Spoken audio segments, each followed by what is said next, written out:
Hello friends, welcome back. कैसे हो आप सभी लोग। दोस्तों, पंजाब को देखकर तो अब ऐसा लग रहा है कि मानो वो मैच हारने के लिए खेल रही है। स्लो इनिंग्स, कैचेस ड्रॉप, मतलब ऐसा लग ही नहीं रहा है कि पंजाब अब मैच जीतने के लिए खेल रही है, क्योंकि लगातार इतना गंदा परफॉर्मेंस कर रही है जो पंजाब की टीम। इसके चलते पंजाब ऐसा ना हो कि अपने टॉप 4 से बाहर हो जाए। अब आज जो ये मैच है ये टॉप 2 के लिए है, जहां एक तरफ आपको सनराइजर्स हैदराबाद मिलेगी तो दूसरी तरफ आपको गुजरात टाइटंस मिलेगी।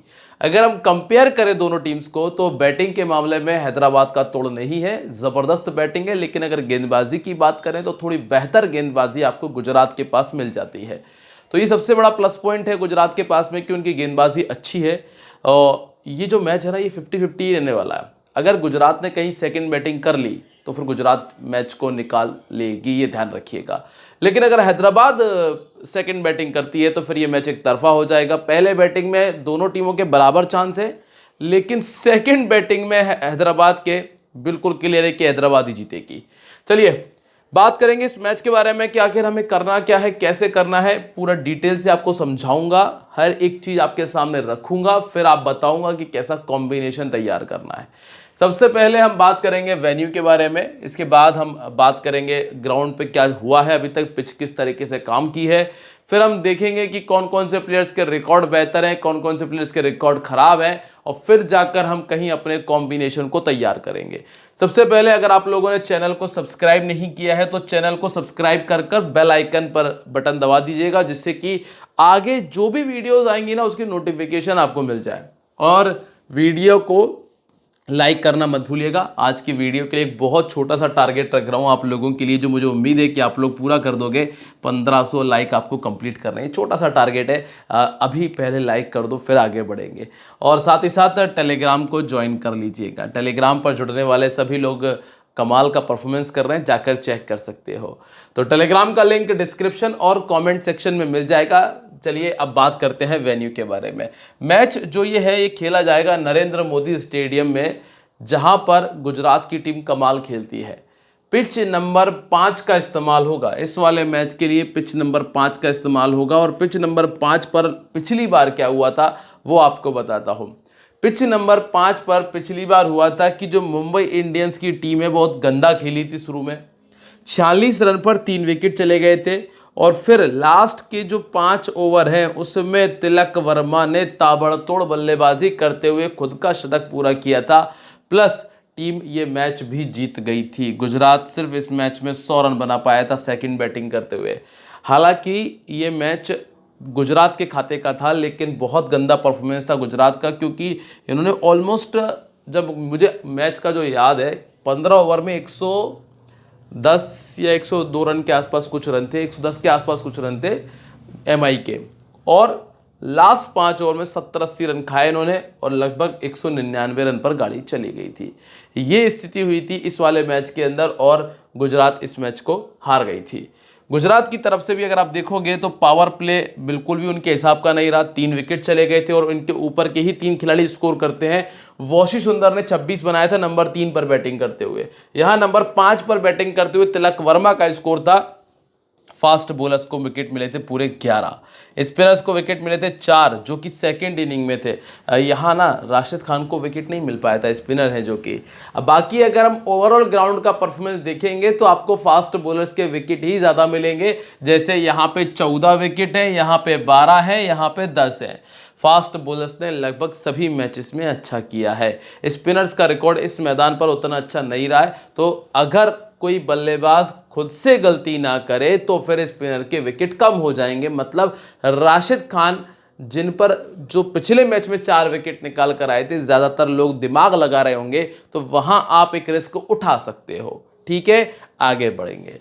अब अगर हम दोनों टीमों के इस ग्राउंड के और परफॉर्मेंस को थोड़ा सा डिटेल में जाकर देखें तो यहां पर भी मिडिल ऑर्डर ने स्कोर किया, यहां पर नंबर 3 ने स्कोर किया, यहां नंबर 4 ने स्कोर किया। देखो जनरली हम जब भी एक बैटिंग विकेट पर आकर देखते हैं तो हमको ये देखने मिलता है कि टॉप ऑर्डर कमाल की बैटिंग करके दे जाते हैं, क्योंकि बैटिंग पिचेस तैयार हो रही हैं, प्योर बैटिंग पिचेस हैं, तो जो भी ऊपर बैटिंग करता है वो स्कोर कर देता है। लेकिन यहां कहानी थोड़ी सी उल्टी है। या हुआ यह है कि पावर प्ले में 3 विकेट चले गए, यहां 2 चले गए, यहां 3 चले गए, और स्कोर किया किसने? मिडिल ऑर्डर के बैटर्स ने। सेकंड इनिंग में यहां 1 विकेट, यहां 3, यहां 1 और यहां 2 विकेट है। देखो शुभमन गिल साई सुदर्शन के स्कोर है। तो गुजरात ने जब सेकंड बैटिंग की है तो उसके टॉप ऑर्डर तो चले हैं। तो गुजरात के टॉप ऑर्डर जो कि आपकी टीम में वैसे भी रहने वाले हैं, उन पर आप दिमाग लगाओगे, लेकिन अगर वो पहले बैटिंग करते हैं तो एक रिस्क लिया जा सकता है जो हम ग्रैंड लीग में लेना बनता भी है, क्योंकि ग्रैंड लीग अगर जा रहे हैं हम देखने तो फिर वहाँ ना आपको रिस्क से ही काम बन पाएगा। अब इसके अलावा पावर प्ले का जो स्कोर है ना वो लगभग देखो, अगर ज़्यादा ही गंदा हो जाए तो फिर 40 के नीचे ही रहेगा। आप 2 कंडीशंस पहले ही रेडी रखना। अगर आपको देखने मिल रहा है कि ये पहला विकेट जल्दी आ गया तो आप ये मान के रखना कि 45 से नीचे रह जाएगा। अगर 2 या 3 ओवर तक विकेट नहीं आता है तो फिर आप 45 के ऊपर जा सकते हैं। ये स्थिति आपको देखने मिल जाएगी। ये दोनों इनिंग्स की कहानी, हालांकि सेकंड इनिंग में 50 क्रॉस होते हुए हमने देखा है, तो ये ट्रेडिंग करने वालों को थोड़ा सा इसका फायदा मिल जाएगा। ठीक है, अब आप यहाँ पर देखेंगे, और हाँ ज़्यादातर रन जो बाद में बने हैं तो बाद में तो आप यस कर सकते हो, 10 ओवर वाला, 15 ओवर वाला, खासतौर से 15 और 20 ओवर वाला, वो आप स्पेशली यस कर सकते हो। ठीक है, अब गुजरात ने ज़्यादा मैचेस जीते हैं जब उन्होंने हैदराबाद का सामना किया है। 5 मैचेस गुजरात जीत चुकी है, सिर्फ एक मात्र मैच हैदराबाद ने जीता है, और गुजरात ने 224 जब पिछले बार मैच में बनाया था तो हैदराबाद ने 186 कर लिया था। इस मैच में शुभमन गिल 76 थे, जॉस बटलर 64 थे, साई सुदर्शन 48 थे। देखो अगर ये तिकड़ी स्कोर करेगी ना तो फिर तो हैदराबाद हार जाएगी। इस तिकड़ी में से कम एक प्लेयर का जल्दी आउट होना बहुत ज़रूरी है हैदराबाद के लिए। ठीक है, एम सिराज 2 विकेट, प्रसिद्धि कृष्णा 2 विकेट। यहां अभिषेक शर्मा ने 74 बनाया था, उनादकट को 3 मिले थे।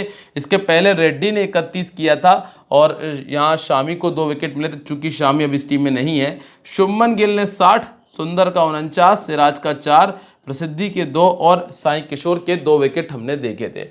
प्रसिद्धि कृष्णा को यहां भी विकेट मिला, सिराज को भी विकेट मिला, सिराज ने यहां भी विकेट निकाला, प्रसिद्धि कृष्णा ने भी विकेट निकाला।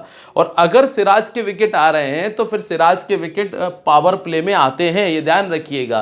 तो पावर प्ले का जो स्लॉट है, यहाँ पे बैटिंग करता कौन है? हेड बैटिंग करेगा, अभिषेक शर्मा बैटिंग करेगा। तो पावर प्ले में अगर विकेट आ रहे हैं सिराज को तो वो उन दोनों में से ही किसी एक के निकलेंगे। ठीक है, अगर आप सिराज पर दिमाग लगा रहे हो तो ठीक, जब आप सिराज को टीम में रखो तो ये आप करिएगा कि सामने वाली टीम के टॉप ऑर्डर को छोड़ना है आपको। फिर अब 11 ये रहने वाली है। अब ठीक ठाक इनकी टीम लग भी रही है, क्योंकि जेसन होल्डर टीम से जुड़े हैं। निशांत संधू को खिलाया, अच्छा प्लेयर है ये, स्टार्टिंग से खिलाना चाहिए था, चूंकि गुजरात ने ये नहीं किया था। अब सबसे पहले वेन्यू रिकॉर्ड पर आते हैं।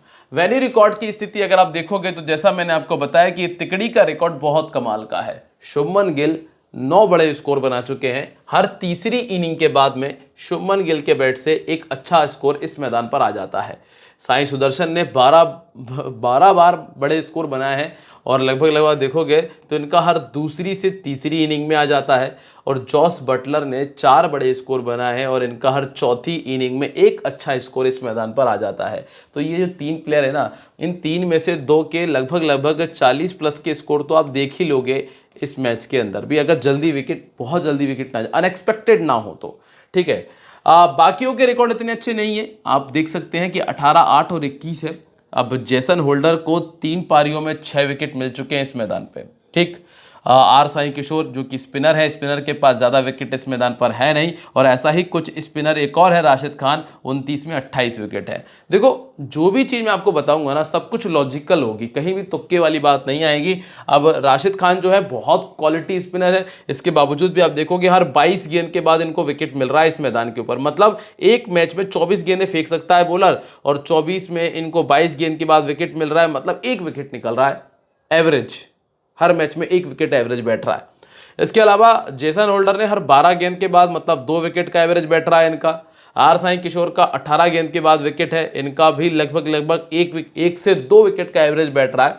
कगिसो रबाडा हर 14 गेंद के बाद में विकेट है, इनका लगभग 2 विकेट का एवरेज है।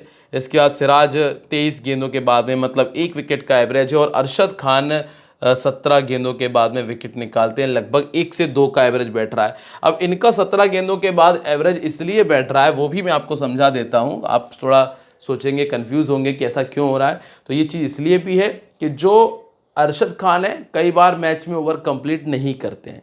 कई बार ऐसा होता है कि एक ही ओवर मिला, कई बार ऐसा हुआ कि 2 ही ओवर मिला है। तो ऐसे इसमें कुछ नाम कौन कौन से हैं, एक नाम आपको अरशद खान का मिलेगा जो कई बार ओवर कंप्लीट नहीं करेंगे, एक नाम आर साई किशोर का रहेगा, और एक नाम जेसन होल्डर का।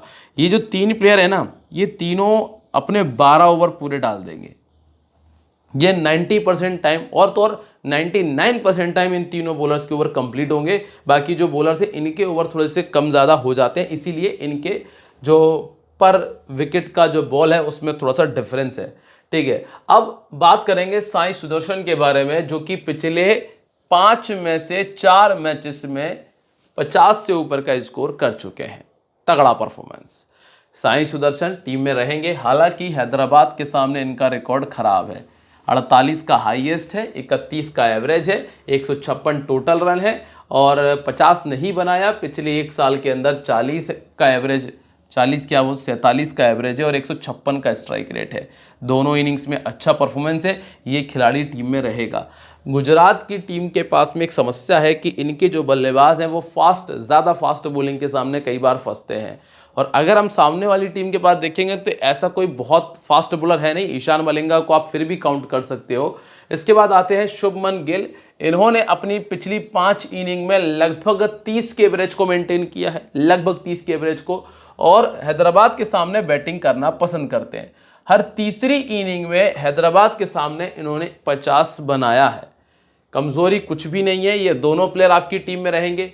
फिर आप आओगे जॉस बटलर की तरफ, जिनका पिछली 5 इनिंग्स में लगभग 28 का बैटिंग एवरेज है, और ये विकेट कीपिंग भी करते हैं। इससे आपको प्लस पॉइंट मिलता है। हैदराबाद के सामने 30 का एवरेज है। तो ये तीनों प्लेयर जगह बनाएंगे। बस इनको जॉस बटलर ने ही आउट कर दिया 3 बार, गलती से नाम नहीं चेंज हुआ। अब वो मुझे देखना पड़ेगा कि कौन सा नाम था वो। वॉशी सुंदर ने पिछले 2 मैचेस में स्कोर किया है। हालांकि ये खिलाड़ी उतना भरोसेमंद नहीं है, थोड़ा सा कभी कभी स्कोर कर जाएगा, कभी कभी फ्लॉप रहेगा। क्योंकि आप देखेंगे एक मैच में 55 बनाया तो सीधा अगले में 21 और 13 पर कहानी आ गई, फिर सीधा 12 रन पे कहानी आ गई, तो 12 से फिर सीधा 40 पर आ गए। कंसिस्टेंसी नहीं है कि लगातार 25-25 बन रहे हैं या 30-30 बना रहे हो, वो नहीं है। ठीक है, लेग स्पिन इनको दिक्कत देती है। 4 बार आउट हो चुके हैं। पर वॉशी सुंदर सिर्फ और सिर्फ जीएल में ही जगह बना पाएंगे, या फिर अगर टीम पहले बैटिंग कर रही है, आप टॉप ऑर्डर से एक खिलाड़ी छोड़ रहे हो, और एक खिलाड़ी किसको छोड़ सकते हो? साई सुदर्शन। ये सब खिलाड़ी है जिनका रिकॉर्ड अच्छा नहीं है इस टीम के सामने, तो एकमात्र वही खिलाड़ी है। बाकी इस ग्राउंड के ऊपर साई सुदर्शन का तोड़ नहीं है। हर दूसरी इनिंग में 50 है, हर दूसरी इनिंग में। ठीक है, इसके बाद जेसन होल्डर तो आपको लेना है इनकी बॉलिंग की वजह से, तो ये बात तो यही क्लोज हो गई है। 53 में 79 विकेट है, क्योंकि ये बॉलिंग करेंगे प्लस आपको बैटिंग दे जाएंगे। फिर है निशांत। देखो निशांत अच्छा प्लेयर है, पर अभी कुछ मैचेस हमें देखना पड़ेंगे इनके। तो निशांत को आप जब आप जीएल के कॉम्बिनेशन रेडी करो ना, तो एक आधी टीम में रखना, उससे 1 या 2 ज़्यादा से ज़्यादा। इसके बाद राहुल तेवतिया को नहीं रखना है, आप छोड़ दीजिए इनको बिल्कुल स्क्रीनशॉट लेकर। साई किशोर ठीक है, 1 विकेट वाला प्लेयर है, अगर मिलेगा तो 1 विकेट आपको देंगे, इससे ज़्यादा उम्मीद नहीं है हमें अभी। राशिद खान पिछले मैच में 4 विकेट आए थे, लेकिन जब आप हैदराबाद के सामने देखोगे ना, तो ऐसा रिकॉर्ड कम हो गया है, 6 में 2 विकेट है। अब आपको ये बात तो समझ में आ रही होगी कि हम राशिद खान को ड्रॉप करने के बारे में क्यों सोच रहे थे। जीएल में रिस्क ले सकते हो, स्मॉल लीग में अगर नहीं ले पा रहे हो तो, और अगर स्मॉल लीग में ले पा रहे हो तो बहुत अच्छी बात है। हाल फिलहाल में मैंने अभी टीम में रखा हुआ है, लेकिन जो फाइनल अपडेट आएगा ना टॉस के बाद, उसमें हम थोड़ा सा देखेंगे क्या ज़रूरत बन रही है, हमें उस हिसाब से ट्राई करेंगे। रबाडा अगर टीम पहले बॉलिंग कर रही है तो हमें छोड़ना नहीं है, क्योंकि फिर डेथ ओवर में भी आएंगे, और अभी रिसेंटली अच्छा कर रहे हैं, इस टीम के सामने भी रिकॉर्ड अच्छा है। और फिर आते हैं सिराज के बारे में हमने बात कर ली है। 1 विकेट आपको निकाल के दे सकते हैं, और अगर वो विकेट आएगा तो संभवतः वो पावर प्ले में आने के चांस ज़्यादा है नई गेंद के साथ में। ठीक है, इसके बाद है अरशद खान। 3 में से 2 मैचेस में अच्छी गेंदबाजी, 25 में 31 विकेट इनके पास है। अच्छी गेंदबाजी की है इन्होंने, पहले मैच में भी अच्छी गेंदबाजी थी, कुछ कैचेस ड्रॉप हुए थे, उसके बाद भी उनको 2 विकेट मिल गए थे। अब आते हैं हम यहाँ से हैदराबाद की तरफ। हैदराबाद के पास में देखो बैटिंग में कोई भी तोड़ नहीं है। क्लासेन, रेड्डी, रविचंद्रन शर्मा, सलिल अरोरा तक इनके पास भरपूर बैटिंग है। इसके बाद शिवांग कुमार भी बैटिंग कर लेता है, पैट कमिंस बैटिंग कर लेते हैं, और शाकिब, ईशान और हर्ष दुबे भी बैटिंग कर लेता है। अब सिर्फ शाकिब और ईशान मलिंगा दो ऐसे प्लेयर जो बैटिंग नहीं कर पाते हैं, बाकी बैटिंग अच्छी है। गेंदबाजी में हर्ष भी ठीक है, शिवांग भी ठीक है, ईशान, साकिब और पैट कमिंस ये एवरेज बॉलर है सारे के सारे। पैट कमिंस हालांकि क्वालिटी रखते हैं लेकिन T20 के हिसाब से थोड़ा सा एवरेज है, टेस्ट मैच में फिर एक अलग बात है। अब अगर हम इस मैदान पे इनका रिकॉर्ड देखेंगे तो ट्रेविस का रिकॉर्ड अच्छा नहीं है। क्यों नहीं है ट्रेविस का रिकॉर्ड अच्छा? क्योंकि हमने सिराज का रिकॉर्ड अच्छा देख लिया, और जब सिराज का रिकॉर्ड अच्छा देख लेते हैं तो पावर प्ले में विकेट आ जाता है। ये मैं बात आपको पीछे से बता रहा हूँ, ठीक है। 13 का बैटिंग एवरेज इस मैदान के ऊपर अभिषेक शर्मा का 28 का है, 37 का एवरेज है ईशान किशन का, और हेनरिक क्लासन का 36 और 30 का एवरेज है रेड्डी का। गेंदबाजी में पैट कमिंस को 5 पारियों में 8 विकेट इस मैदान पर पहले भी मिल चुके हैं। अब सबसे पहले अगर हम बात करें ट्रेविस की, तो ट्रेविस ने पिछले 5 मैचेस में लगभग 40 की एवरेज को मेंटेन किया है। इस टीम के सामने रिकॉर्ड अच्छा नहीं है, और क्यों नहीं है मैं बार बार नहीं बोलूंगा, आपको समझ में आ रहा होगा जो मैं पीछे से आपको लगातार बताता आ रहा हूं। अगर आपको चीज समझ में आ जाए ना तो बस ये लाइक का बटन है ना, इसको हिट कर दो। 1500 लाइक आपको पूरे करने हैं, छोटा सा टारगेट आप लोगों के लिए रखा है, कर दोगे मुझे उम्मीद है। अभिषेक शर्मा के बारे में बात करेंगे तो दोस्तों शर्मा जी फॉर्म में चल रहे हैं, बराबर फॉर्म में चल रहे हैं, और तो और ऑरेंज कैप की दौड़ में भी चल रहे हैं, टॉप 4 में, टॉप 5 में शामिल है, इसलिए ये खिलाड़ी जगह बनाता है। और इस टीम के सामने भी रिकॉर्ड अच्छा है, 250 पहले कर चुके हैं। फिर आएंगे ईशान किशन। अच्छा, ईशान किशन के परफॉर्मेंस में थोड़ा सा डाउनफॉल सा आया है, अचानक से डाउनफॉल आया है।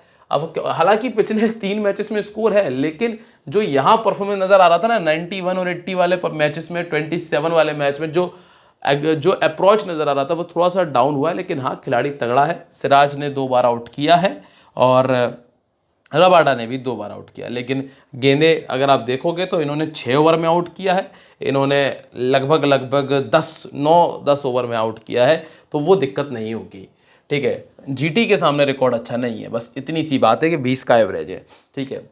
इसके बाद है हेनरिक क्लासेन। क्लासेन तो टॉप पे चल रहे हैं, हर मैच में 60 रन का आंकड़ा लेके चल रहे हैं, तो इस पर तो विवाद करने की बात बनती ही नहीं है। राशिद खान ने जरूर 3 बार आउट कर दिया, लेकिन अभी स्पिनर को भी बहुत अच्छा खेल रहे हैं। एन कुमार रेड्डी ना बॉलिंग करके विकेट निकाल रहे हैं, हर मैच में विकेट निकाल रहे हैं। अगर आप चाहो ना तो इनको रख सकते हो, और मैंने विचार किया है, मैं टॉस के बाद तय करूंगा, जैसे मैंने बताया था कि क्योंकि मेरे पास ऑप्शन थोड़े से कम बैठ रहे थे, राशिद को लूँ या फिर रेड्डी को लूँ, इस पे थोड़ा सा विचार चल रहा था मेरा, तो मैंने अभी राशिद को रखा है। पर अब चूंकि जब मैं एनालिसिस करने या खड़ा होता हूँ ना तो मेरे दिमाग कुछ और अलग चलने लगता है, तो अभी मेरे लिए रेड्डी मुझे बेहतर चॉइस लग रहा है, ठीक है। क्योंकि पहले बैटिंग करते हुए 350 हैं, और तो 1 विकेट तो लगभग निकाल ही रहे। अगर हमें राशिद से भी 1 ही विकेट चाहिए तो फिर हम रेड्डी को ही रखने में फ़ायदा है। रविचंद्रन शमरन उतना अच्छा नहीं हुआ परफॉर्मेंस, खिलाड़ी ठीक है, अच्छा है, अच्छे हिटर है। सलिल अरोरा एक ही मैच में स्कोर आया था मुंबई के सामने अच्छा, बाकियों में तो स्ट्रगल कर रहे हैं और जल्दी विकेट फेंक जाते हैं। बड़ी दिक्कत वाली बात है कि आप आ रहे हो, अगर टीम को जरूरत है खड़े रहने की, वहीं ये विकेट फेंक के जरूर जाते हैं। पैट कमिंस 1 विकेट कन्फर्म निकाल कर देगा। इसके बाद ईशान मलिंगा ज़्यादा बेटर चॉइस है, क्योंकि ज़्यादा विकेट आने के चांसेस ईशान मलिंगा से ही हैं, इसलिए ईशान मलिंगा भी टीम में होने चाहिए। हर्ष दुबे कम से कम 1 विकेट आपको इस मैच में मिल सकता है हर्ष दुबे से, ठीक है। और शिवांग कुमार अच्छा बॉलर है, पर उतना विकेट नहीं मिल रहा है, पर अच्छा बॉलर है शिवांग कुमार। और है कि साकिब हुसैन दोस्तों, इस लड़के के पास क्वालिटी है, और क्वालिटी ये है कि ये वेरिएशन बहुत कमाल के यूज़ करता है। देखो यहाँ थोड़ी सी ठुकाई पिटाई इसलिए हो सकती है क्योंकि सामने वाली टीम में टेक्निकली स्ट्रॉन्ग प्लेयर है, लास्ट तक बॉल को देखते हैं, छक्के मारने नहीं जाएंगे, वो जाएंगे ग्राउंडेड शॉट्स खेलने, तो वहाँ थोड़े से रन लीक कर सकते हैं, बाकी खिलाड़ी अच्छा है। अब कैप्टन वाइस कैप्टन में ना तो शर्मा जी, क्लासेन और गिल, ये 3 बेटर चॉइस हैं। और यहाँ अगर हम देखेंगे तो साई सुदर्शन, बटलर और ईशान किशन, ये दूसरी अच्छी चॉइसेस में शामिल है। अब आप टीम कॉम्बिनेशन की तरफ ज़रा ध्यान दीजिएगा, ठीक है। देखो बटलर, क्लासेन, ईशान, अभिषेक, हेड, ये कोई नहीं रख छोड़ेगा स्मॉल पे, और गिल और सुदर्शन। होल्डर है, रबाडा है और ईशान मलिंगा है। अब ठीक है, बदलाव क्या कर सकते हो, क्या चेंज कर सकते हो, ज़रा वो समझ लीजिए। रिस्क लेना है, हेड को ड्रॉप कर दो। अब हेड की जगह आप किस पर आओगे, हेड की जगह आप आओगे नीतीश रेड्डी पे। आप राशिद खान को बदल सकते हो। राशिद खान के बदले में आप किसकी तरफ जा सकते हो, आप जा सकते हो पैट कमिंस की तरफ, क्योंकि इस टीम के 2 बॉलर आपके पास मौजूद हैं। आप पैट कमिंस ट्राई कर लो, ठीक रहेगा। पैट कमिंस नहीं करना चाहते हो, आप एक स्पिनर ट्राई कर सकते हो, शिवांग कुमार को या फिर हर्ष दुबे को, वो ठीक रहेगा, कोई दिक्कत वाली बात नहीं है। या फिर शाकिब हुसैन भी अच्छे बॉलर हैं, क्योंकि वो एवरेज है। एसआरएच के सारे बॉलर एवरेज हैं, वो कुछ भी उनमें से कोई भी एक 2 या 3 विकेट तक लेके चला जाएगा आपको। तो उम्मीद करता हूं कि जो बातें हमने यहाँ डिस्कस की है ना, सब कुछ आपको अच्छे से समझ में आई होंगी। अगर कहीं कुछ डाउट है, इंस्टाग्राम पर आ जाओ, कोई दिक्कत नहीं, सबके जवाब मिलेंगे। आप टेलीग्राम पे रहो, आप मेरे साथ में कमेंट सेक्शन में मुझसे पूछ सकते हो। तो मिलूंगा मैं आप लोगों से अपनी अगली वीडियो में, तब तक के लिए मित्रों बाय, जय हिंद।